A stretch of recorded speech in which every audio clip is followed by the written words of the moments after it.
Hey, how's it going?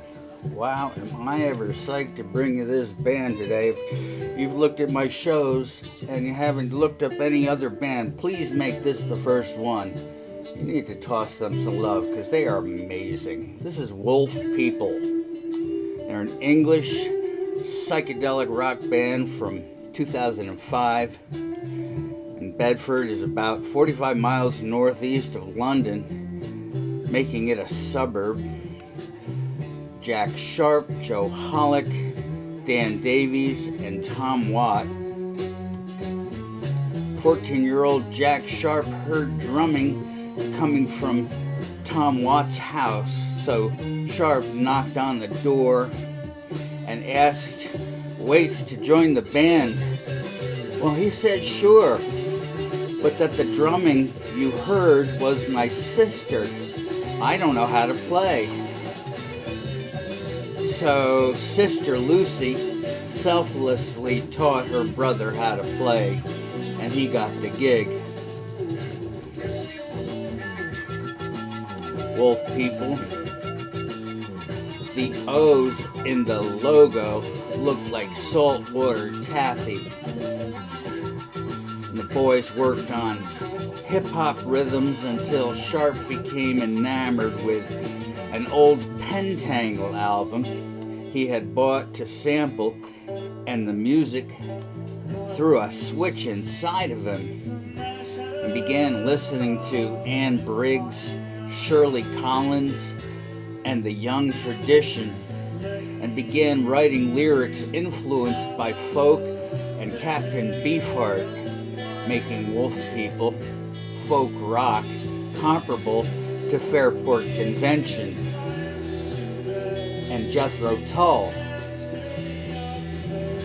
He chose the name from a children's book, Little Jacko and the Wolf People by Marge Greaves. The quartet, as it was now, wrote together and developed beyond just a solo project and released demos on Battered Ornament Records. But then they signed with a new American label, Jaguar. Tidings became their first album, a collection of work recorded between 2005 and 2009. And the reviews were favorable, even if some critics described it as ramshackle, but promising. Thanks, critics. The next album, Steeple, was considered the band's for real debut. Less ramshackle, I suppose. The lyrics were described as Led Zepp light, but was also called post-psychedelic, pre-prog rock. Maybe like Fairport Convention meets Led Zepp in Bronnior on the way to see Jethro Tull, or even Steve Winwood's Traffic. I get these guys. They have saved rock. Authentically. Gorgeous harmonies. Wow, from East Coast Pete.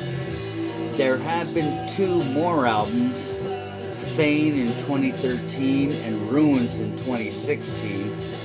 Good reviews continued, as well as painstaking efforts to preserve a Richard Thompson depth and rural-themed mysteries.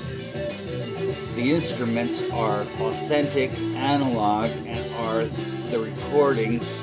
This is one group that reveres the recent past and music of the 60s, the late 60s that is, and the early 70s without mimicking it, just participating in it. And that's splendid.